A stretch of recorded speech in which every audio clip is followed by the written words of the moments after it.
place in another block thumbnail with the idle on it again. Put a player up here. If we go to the properties for the block, this time on the trigger states, we've looked at all the different ways it can do this. Be sure enable trigger is still turned on, it's on by player. If you go to the trigger activator, notice we have a trigger touch and the trigger or touch and trigger and input. I'm going to go, instead of doing the trigger, let's put it to the touch. Okay, so if we do touch and by player, if we push play,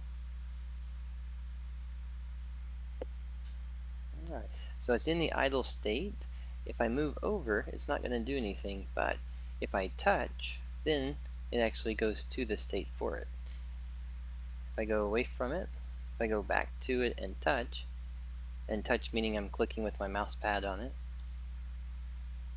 or with my mouse. Alright, so that's going to be touch.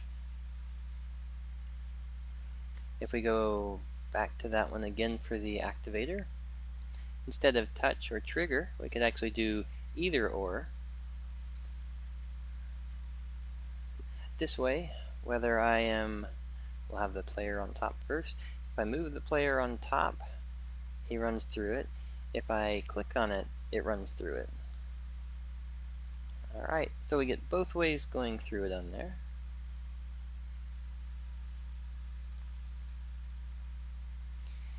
And then the last one, on this one, you have the trigger and input, and several of these, based on the tile type, they kind of change in terms of how they actually function. But the trigger and input, very similar to the touch in that both have to be on the item to let it know what to do. So we'll play that one so you can see it. So if it's over it and then I click on it, there we go, and then it goes through the state, and through the state.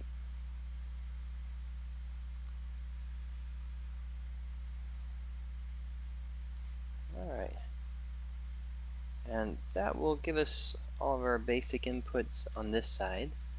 The lock trigger on enter and autoplay, we'll look at those next.